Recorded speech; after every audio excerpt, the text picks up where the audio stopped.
Elon Musk, दुनिया का सबसे अमीर आदमी जिसकी नेटवर्थ 20 लाख करोड़ रुपए है और जो आज की इस दुनिया में किसी बादशाह से कम नहीं, जो ट्विटर को जाके बोलता है कि आप अपनी पॉलिसी चेंज करो, जो बार बार आप लोग फ्रीडम ऑफ स्पीच के अगेंस्ट जाकर लोगों को बैन कर देते हो, वो करना छोड़ दो, सबको बोलने का मौका दो। ट्विटर के मना करने पर वो $44 बिलियन की एक डील में उसी को खरीद लेता है। आखिर ऐसे इंसान से कौन ही भिड़ना चाहेगा। पर इस बार एलन भैया से सीधे सीधे भिड़ंत लेने आ चुके हैं फेसबुक, इंस्टाग्राम, व्हाट्सएप या यूं कहूं सोशल मीडिया के सबसे बड़े कर्ता धर्ता हमारे मार्क ज़करबर्ग भैया। अपेरेंटली मार्क ज़करबर्ग ने ट्विटर से सीधे सीधे टक्कर लेने के लिए 6 जुलाई को थ्रेड्स लॉन्च कर दिया, जिसकी पेरेंट कंपनी इंस्टाग्राम है। बेसिकली थ्रेड्स ट्विटर की ही तरह text based social media app है, जिसमें आप जो भी लिखोगे रियल टाइम में शेयर होगा, जो कि ट्विटर का डायरेक्ट कंपटीशन है और इसीलिए ही इसे द ट्विटर किलर कहा जा रहा है। चलिए ये जानते हैं कि थ्रेड्स को ट्विटर किलर क्यों कहा जा रहा है। एक तो इसलिए कि ये ट्विटर की ही तरह सिमिलर ऐप है और कई मायनों में उससे बेहतर भी। एक्चुअली ये ट्विटर और इंस्टाग्राम का कॉम्बिनेशन है। दूसरा, इसमें साइन अप करना इजी है, आपको ज्यादा कुछ नहीं करना। अगर आपका इंस्टाग्राम अकाउंट है तो आप थ्रेड्स पर इजीली लॉगिन कर सकते हो। ना आपको अलग से बायो लिखना है, ना अलग से डीपी चेंज करनी है। थ्रेड्स ऑटोमेटिकली इंस्टाग्राम से ये सब डेटा ले लेता है और तो और वो आपके इंस्टाग्राम फॉलोअर्स तक भी नोटिफिकेशन पहुंचा देता है कि अब आप थ्रेड्स भी यूज कर रहे हो। और आपके इंस्टाग्राम के फॉलोअर्स के लिए आपको थ्रेड्स पर भी फॉलो करना आसान हो जाता है। And that is why threads के यूजर बहुत फास्टली ग्रो कर रहे हैं। इनफैक्ट ये इतना पॉपुलर हो रहा है कि महज 5 दिनों में ही इसको 100 मिलियन यूजर्स मिल चुके हैं। 100 मिलियन यूजर्स के माइलस्टोन को अचीव करने में चैट जीपीटी को 2 महीने लगे थे और थ्रेड्स की पेरेंट कंपनी इंस्टाग्राम को 2 साल। Now you must be thinking कि ऐसा क्या है थ्रेड्स में कि इतने सारे लोग इसके पीछे भाग रहे हैं। इसके कुछ रीजंस हैं और मोस्ट इंपॉर्टेंट रीजन है उसका एक बहुत बड़ा यूजर्स पूल। अगर एलन मस्क दुनिया के बादशाह हैं तो मार्क ज़करबर्ग सोशल मीडिया के। मार्क ज़करबर्ग के पास यूजर्स का एक बहुत बड़ा पूल है। अगर इंस्टाग्राम की बात करें तो उसी पर उनके पास 2 बिलियन एक्टिव यूजर्स हैं। एक्टिव यूजर्स मतलब जो लोग लगभग महीने में एक बार तो इंस्टाग्राम को यूज करते ही हैं। फेसबुक के पास लगभग 3 बिलियन एक्टिव यूजर्स का पूल है। व्हाट्सएप के पास लगभग 2 बिलियन और मैसेंजर के पास 1 बिलियन मंथली एक्टिव यूजर्स हैं। यूजर्स और यूजर्स का डेटा ऑलरेडी मार्क ज़करबर्ग के पास है और मार्क ज़करबर्ग को थ्रेड्स की तरफ इन यूजर्स को चैनलाइज ही करना है। बस बात करें थ्रेड्स के रिटेंशन रेट की तो मार्क ज़करबर्ग सोशल मीडिया का एक बहुत बड़ा किंग है। उनके मेटा प्लेटफॉर्म के पास एक एक्सपीरियंस है बेस्ट एडिक्टिव ऐप बनाने का, तो उनके लिए फ्यूचर्स में यूजर्स रिटेन करना ज्यादा मुश्किल नहीं होगा। थ्रेड्स का दिन प्रतिदिन इतना पॉपुलर होना, उनके यूजर्स का फास्टली ग्रो करना, इन चीजों के पीछे सिर्फ मेटा प्लेटफॉर्म का स्ट्रॉन्ग यूजर बेस और उनकी मार्केटिंग ही नहीं है, इसमें कहीं ना कहीं ट्विटर और एलन मस्क का भी हाथ है। जब से एलन मस्क ने ट्विटर टेक ओवर किया, उन्होंने अपने यूजर्स पर कई सारे रिस्ट्रिक्शंस लगाए। एलन मस्क के आने से पहले ट्विटर अपना ब्लू टिक कुछ इन्फ्लुएंशियल लोगों को फ्रीली दिया करता था। फिर एलन मस्क आए और उन्होंने कहा ये भेदभाव क्यों, अपन ब्लू टिक सबको देंगे पर इसके लिए हम सबसे पैसे लेंगे। कितना?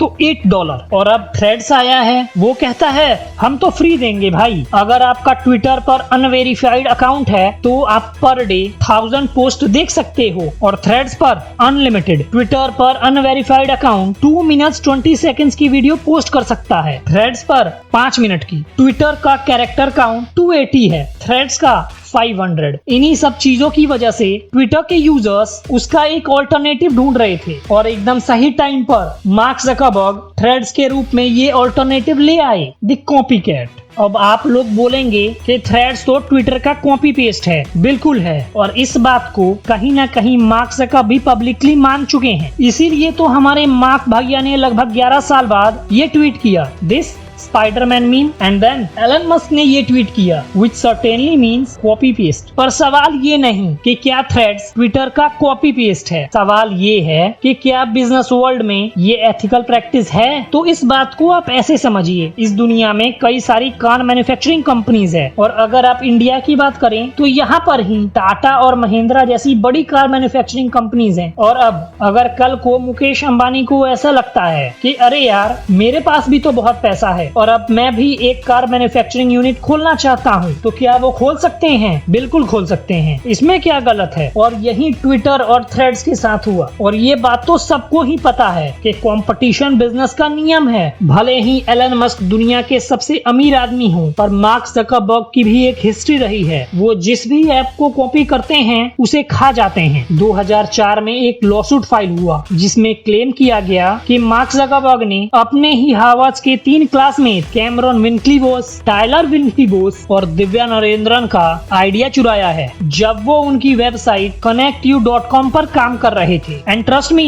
I am not making this up, ये सच है क्योंकि मार्क ज़करबर्ग ये लॉसूट हार गए और उन्हें अपने इन्हीं क्लासमेट को $65 मिलियन देने पड़े। और यहाँ से जन्म हुआ फेसबुक का, जो कि मेटा प्लेटफॉर्म का सबसे बड़ा यूजर्स पूल है। और connectyou.com कहाँ है किसी को नहीं पता। जब हम बात करते हैं स्टोरी डालने की तो हम बात करते हैं कि इंस्टाग्राम पे स्टोरी डालने की, पर क्या आपको ये पता है कि स्टोरी डालने वाला ये आइडिया ओरिजिनली मार्क ज़करबर्ग का है ही नहीं, ये ओरिजिनल आइडिया है स्नैपचैट का। और जो आप दिन भर रील देखते हैं, ये कौन सा ओरिजिनली मार्क ज़करबर्ग का आइडिया है? शॉर्ट वीडियोस फॉर्मेट लेके आया टिकटॉक, जिसे इंस्टाग्राम ने बड़े इफेक्टिवली कॉपी कर लिया। इन कुछ एग्जांपल से ये बात तो तय है कि मार्क ज़करबर्ग कॉपी करने के एक्सपर्ट हैं और जब वो किसी ऐप की कॉपी करते हैं तो उसका अस्तित्व खतरे में पड़ जाता है। Who is controlling the world? Elon Musk और मार्क ज़करबर्ग दोनों ही इस दुनिया के चंद पावरफुल लोगों में से हैं। दोनों के बीच बिजनेस के वर्चस्व की लड़ाई तो है ही, पर ये लड़ाई कहीं ना कहीं ईगो की भी है, दुनिया को ये प्रूव करने की कि मैं बेहतर हूँ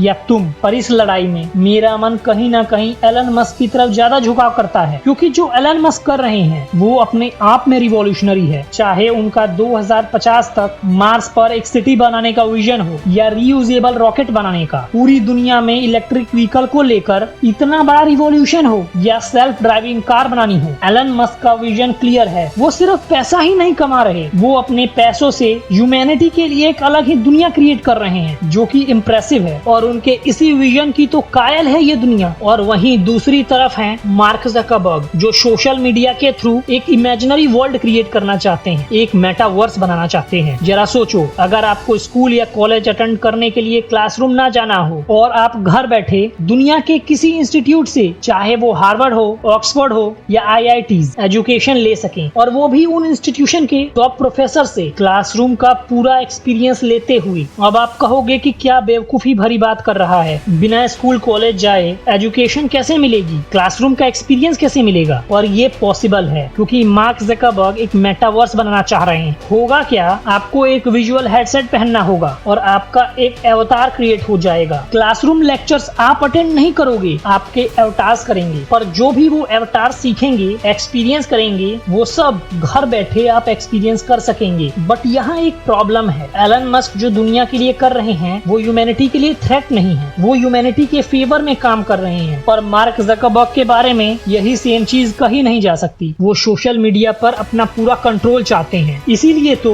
2012 में मार्क ज़करबर्ग को जब लगा कि इंस्टाग्राम तो बहुत पॉपुलर हो रही है, यंगस्टर्स फेसबुक छोड़ इंस्टाग्राम की तरफ भाग रहे हैं, उन्हें लगा कि कहीं मेरा अस्तित्व खतरे में ना आ जाए, इसलिए उन्होंने इंस्टाग्राम को ही खरीद लिया। 2014 में जैसे ही व्हाट्सएप पॉपुलर हो रहा था, उन्होंने व्हाट्सएप को भी खरीद लिया और 2020 में फ्यूचर की डिमांड देखते हुए मेटावर्स का ऐलान कर दिया। वो जो चाहते हैं आपको सोशल मीडिया के थ्रू दिखा सकते हैं। आगे फ्यूचर में उनका बहुत बड़ा इम्पैक्ट होगा आपकी आइडियोलॉजी फॉर्म करने में। इन शॉर्ट, वो डायरेक्टली आपके माइंड्स को कंट्रोल करेंगे। कौन से देश में किस पार्टी की सरकार बनेगी, इसे भी कंट्रोल कर सकते हैं। फॉर एग्जाम्पल, किसी देश के एक इलेक्शन में 2 पार्टीज हैं, पार्टी ए और पार्टी बी। मान लीजिए मार्क ज़करबर्ग चाहते हैं पार्टी ए जीते, तो वो अपने सोशल मीडिया प्लेटफॉर्म्स के थ्रू अपने यूजर्स वोटर्स के फीड्स पर वो कंटेंट शो करने लगेंगे जो पार्टी ए की इमेज को वोटर के सामने बेहतर बनाएगी और साथ ही साथ ऐसा कंटेंट भी सर्व करेंगे जो पार्टी बी की इमेज खराब करेगी। इससे होगा क्या, इनडायरेक्टली धीरे धीरे वोटर्स का एक ओपिनियन फॉर्म होगा जो कि पार्टी ए के फेवर में होगा और पार्टी बी के against. That's how he can control your minds. अगर मैं कहूँ कि सोशल मीडिया वासेपुर की तरह है तो सोशल मीडिया के वर्चस्व की इस लड़ाई में भले ही एलन मस्क रामाधीर सिंह हो, पर हमारे मार्क ज़करबर्ग भी किसी सरदार खान से कम नहीं। दोस्तों, आप लोगों को क्या लगता है, वर्चस्व की लड़ाई में कौन जीतेगा, एलन मस्क या मार्क ज़करबर्ग? कमेंट सेक्शन में जरूर बताना। और अगर आपको ये वीडियो पसंद आई हो तो इसे लाइक और हमारे चैनल को सब्सक्राइब करना ना भूलना। वीडियो को एंड तक देखने के लिए आपका बहुत बहुत धन्यवाद।